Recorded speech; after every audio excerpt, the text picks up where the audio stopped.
Porém, o dia do Senhor virá como um ladrão. Naquele dia, os céus passarão com um grande estrondo, e os elementos se desfarão pelo fogo.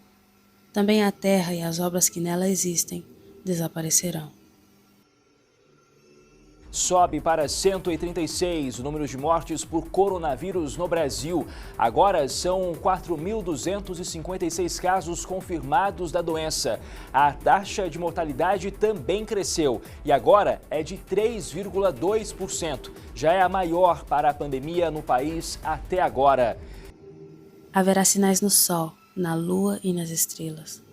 Na terra, as nações estarão em angústia e perplexidade com o bramido e a agitação do mar. Os homens desmaiarão de terror, apreensivos com o que estará sobrevindo ao mundo, e os poderes celestes serão abalados. A Itália é o segundo país mais afetado no mundo pelo novo coronavírus. Já registrou milhares de mortes em decorrência da doença e o país luta para conter os novos casos que só aumentam a cada dia que passa. Elas são bem rígidas, então, por exemplo, questão de viagens, então tem muitos policiais nas estradas, várias estradas estão fechadas e outras várias estão sob policiamento rigoroso, então você tem que comprovar o motivo da sua viagem, senão a ordem maior é permanecer em casa. E questão de trens, questão de ônibus, os números de horários foram bem reduzidos. E mesmo ônibus, quando chegam aqui em Salerno, por exemplo, quando as pessoas descem do ônibus, você vê todos os policiais vestidos com aquela roupa própria e medindo a temperatura dos passageiros. Então o controle está bem rigoroso. E este evangelho do reino será pregado em todo o mundo como testemunho a todas as nações. E então virá o fim.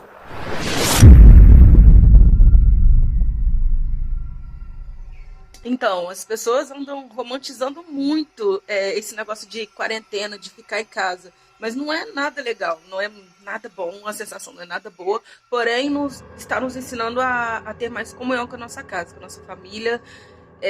E a aproveitar mais o tempo que a gente tem, nosso tempo lá fora. Mas, gente, a sensação de estar em casa e não poder sair, não poder ver lá fora e falar com as pessoas, te dá um desespero, tipo, te baixa um certo desespero, você não ter o que fazer, você ter que ficar em casa. Gente, é muito desesperador. Não poder falar com ninguém, não poder ter contato, não poder ir na igreja. É desesperador, é muito assustador, não tô gostando, não tô.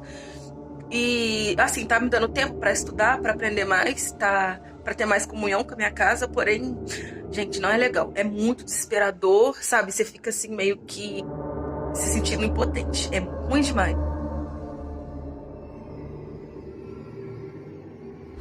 Andando pelas ruas daqui, basicamente você vai ver pessoas assim como eu, que é o look pra sair na rua, máscara e luvas.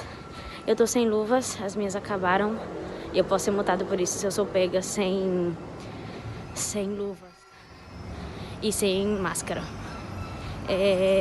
A multa é de 1.500 euros, o que é bastante em reais, mas é obrigatório. E eu acho que o caminho certo, é o ideal a se fazer, é obrigar as pessoas a usarem mesmo, porque é assim que vamos acabar com essa epidemia.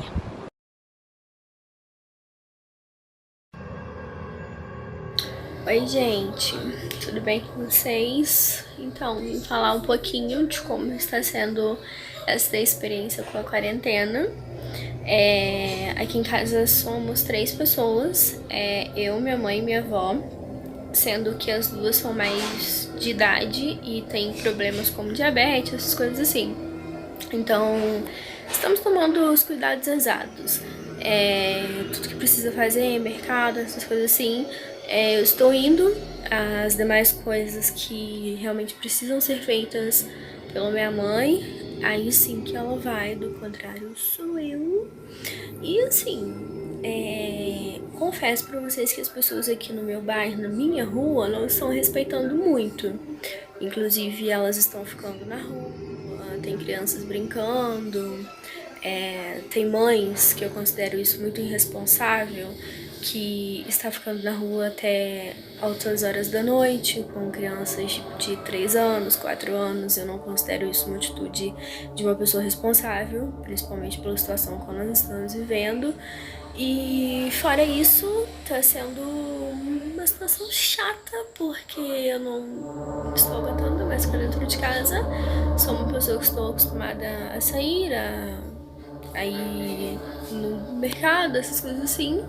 Então, é uma situação meio chata, mas estamos vivendo.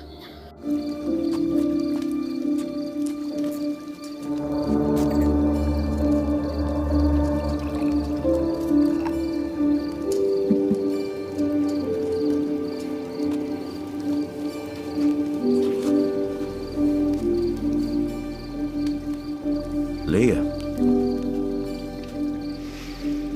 Ora, irmãos, rogamo-vos, pela vinda de nosso Senhor Jesus Cristo e pela nossa reunião com Ele,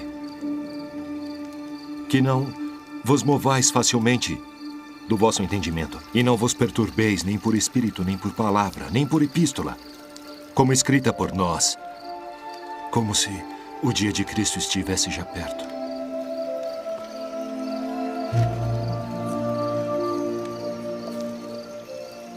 Ninguém, de maneira alguma, vos engane. Porque aquele dia não virá sem que antes venha a apostasia e se manifeste o homem do pecado, o filho da perdição.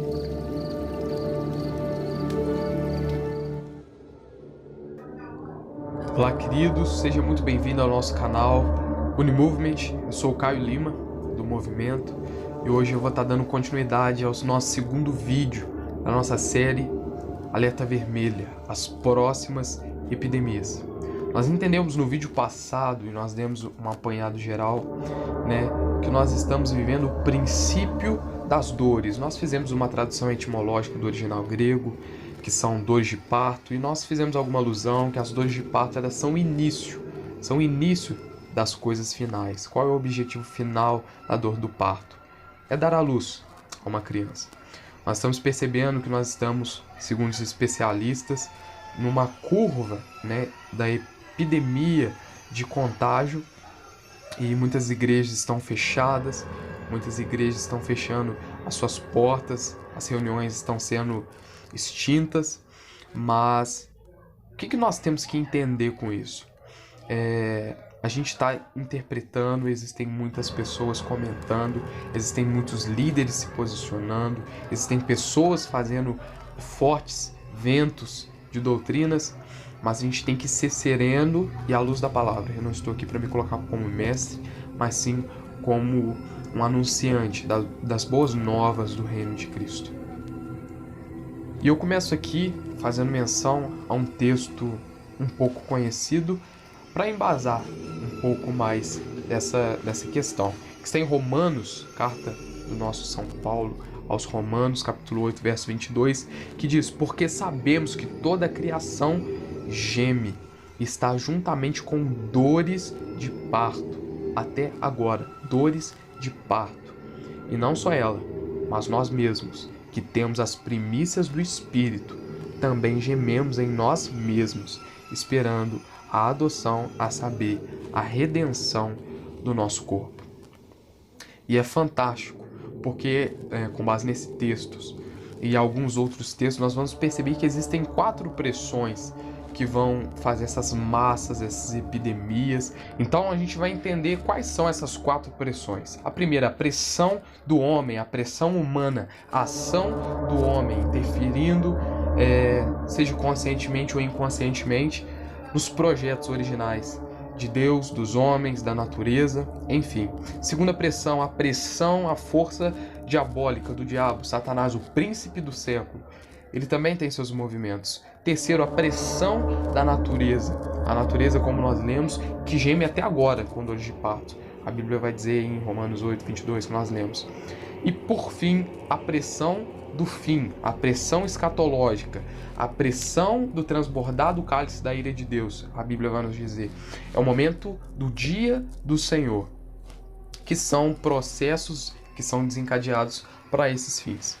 Enfim, e a gente tem ouvido alguns posicionamentos, são muitas vozes, são muitas pessoas querendo falar, esclarecer, e muitas das vezes é muito válido, porém com embasamento bíblico, com embasamento na palavra, doutrinamente na palavra.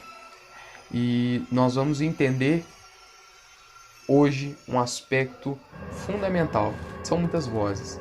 E com isso a gente acaba entrando nos escândalos. Mateus 24, o princípio das dores, o tão famoso discurso e texto de Cristo. E nesse texto nós vemos 4 aspectos. Os escândalos, os falsos profetas, e a gente pode puxar um gancho em algumas outras coisas, como se existem falsos profetas, logicamente existem os falsos mestres, os falsos evangelistas, os falsos pastores e os falsos apóstolos, né, que vão ter essa função de engano, como o terceiro tópico, o espírito de engano, e por fim, o amor de muitos se esfriando. Esses são o princípio das dores. E o que nós, como igreja, temos que orar é um batismo de consciência. Um batismo de consciência. O princípio das dores é apenas o início, não é o fim. Como o versículo vai dizer, ainda não é o fim. Nós vamos entender nos próximos capítulos o que de fato será o fim. Mas enfim, estamos no princípio das dores, né? Que a geração tem que entender, tem que interpretar isso. Em Isaías 26, 17 vai falar um pouco mais desse dores de parto, né? E nós estamos a cada dia mais próximo das coisas finais. Não será logo, Lucas 21, 9. E quando será o fim? Nós vamos continuar essa série no próximo capítulo. Paz.